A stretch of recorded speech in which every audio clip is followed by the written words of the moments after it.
क्या होता है जब इंसाफ का तराजू सत्ता के वजन से झुकता हुआ महसूस हो? उन्नाव केस में कुलदीप सिंह सेंगर को जमानत देने के दिल्ली हाई कोर्ट के फैसले ने यही सवाल पूरे देश के सामने लाकर खड़ा कर दिया है। तो चलिए इस पूरे मामले को और इसके पीछे की कहानी को जरा समझने की कोशिश करते हैं। तो आज हम किन किन मुद्दों पर बात करने वाले हैं? सबसे पहले देखेंगे उस चौंकाने वाले फैसले को जिसने इस पूरे विवाद को जन्म दिया। फिर बात करेंगे पीड़िता के डर और लोगों के गुस्से की, और समझेंगे कि अदालत ने आखिर ऐसा तर्क दिया क्यों। हम लोक सेवक की परिभाषा पर जो बहस छिड़ी है उसे भी देखेंगे, और आखिर में ये समझने की कोशिश करेंगे कि ये पूरा मामला न्याय व्यवस्था में हमारे भरोसे के लिए क्या मायने रखता है। तो मामला शुरू होता है एक ऐसे अदालती आदेश से जिसने देश भर में एक बहस छेड़ दी। दिल्ली हाईकोर्ट ने एक बड़ा ही हैरान करने वाला कदम उठाया।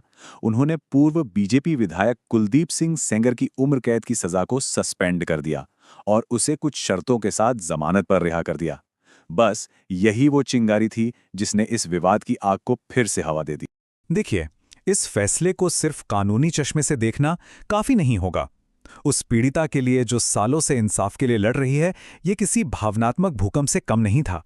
ये एक ऐसा जबरदस्त झटका था जिसने उसकी हिम्मत और इस पूरी व्यवस्था में उसके भरोसे को बुरी तरह हिलाकर रख दिया। और ये जो झटका था, ये सिर्फ पीड़िता तक ही सीमित नहीं रहा। बहुत जल्द इसकी गूंज पूरे देश में सुनाई देने लगी, और इसकी शुरुआत हुई उसी आवाज से जो सालों से इस लड़ाई के बिल्कुल केंद्र में है। पीड़िता के शब्द सच में बहुत कुछ कह जाते हैं। ये उसकी गहरी हताशा और बेबसी को दिखाते हैं।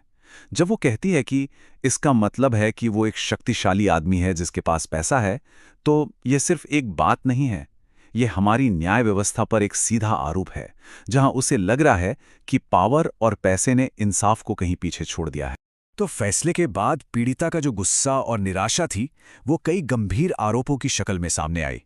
उसने सवाल उठाया कि कैसे उसके चाचा को जमानत नहीं मिल रही जबकि सेंगर को रिहा कर दिया गया है, और उसने खुले तौर पर जज पर रिश्वत लेने तक का शक जाहिर कर दिया। ये एक ऐसी बात है जो दिखाती है कि इंसाफ की प्रक्रिया में उसका भरोसा किस हद तक टूट चुका है। और बात सिर्फ पीड़िता के आरोपों तक ही नहीं रुकी। जल्द ही प्रशांत भूषण जैसे देश के जाने-माने वकीलों ने भी इस फैसले की खोलकर आलोचना की। इससे हुआ ये कि न्यायपालिका की अपनी साख पर ही गंभीर सवाल उठने लगे। तो सवाल ये उठता है कि आखिर कोर्ट ने इतना विवादास्पद फैसला दिया क्यों? चलिए अब भावनाओं और आरोपों से हटकर थोड़ा कानूनी दांव पेच को समझते हैं जिनके आधार पर हाईकोर्ट इस नतीजे पर पहुंचा। यहीं पर आकर मामला थोड़ा पेचीदा हो जाता है। देखिए, ट्रायल कोर्ट ने इसे पॉक्सो एक्ट के तहत एक गंभीर यौन उत्पीड़न माना था, जिसकी सजा उम्र कैद है। लेकिन हाईकोर्ट ने अपील पर सुनवाई करते हुए इसे प्रथम दृष्टया, मतलब पहली नजर में, एक साधारण यौन उत्पीड़न का मामला माना, और बस अपराध की इसी नई व्याख्या ने जमानत का दरवाजा खोल दिया। तो कोर्ट इस नतीजे पर पहुंचा कैसे? चलिए स्टेप बाय स्टेप समझते हैं।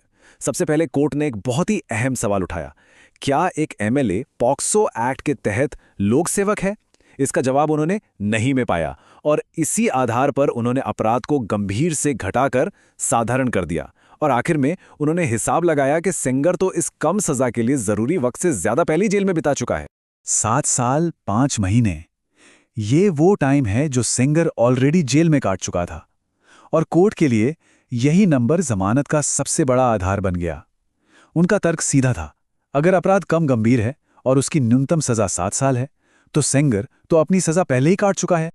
अब आते हैं उस सबसे बड़े कानूनी सवाल पर जिस पर कोर्ट का पूरा तर्क टिका हुआ था, और वो था लोक सेवक की परिभाषा। ये सिर्फ कोई टेक्निकल बात नहीं थी, यही वो पॉइंट था जिस पर पूरा केस घूम गया। यहां पर ना कानून की दो अलग अलग इंटरप्रिटेशंस का टकराव है। एक तरफ ट्रायल कोर्ट कह रहा था कि भई एक एमएलए अपनी पावर और असर की वजह से लोक सेवक ही तो है, लेकिन दूसरी तरफ हाईकोर्ट ने कानून को बिल्कुल शब्द ब शब्द पढ़ा।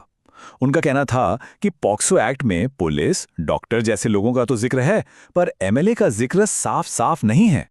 ठीक है, तो कोर्ट ने सेंगर को जमानत तो दे दी, पर कुछ शर्तें भी लगाईं। मगर सवाल ये है कि क्या ये शर्तें काफी थी, खासकर जब हम इस केस के इतिहास को देखते हैं जो हिंसा और डर से भरा हुआ है। अब कागज पर देखें तो ये शर्तें काफी मजबूत लगती हैं, है ना?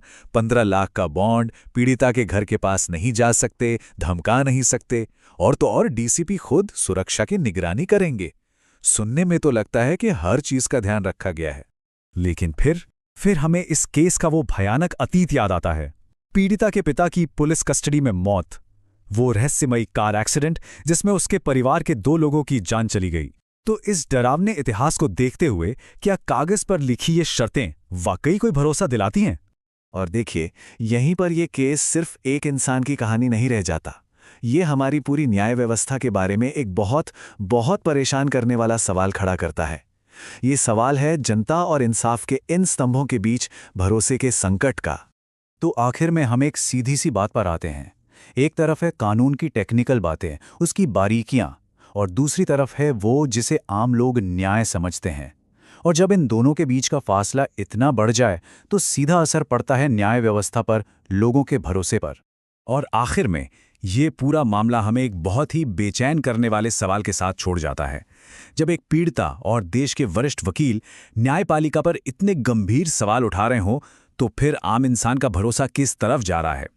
ये एक ऐसा सवाल है जिसका जवाब शायद हम सबको मिलकर ढूंढना होगा।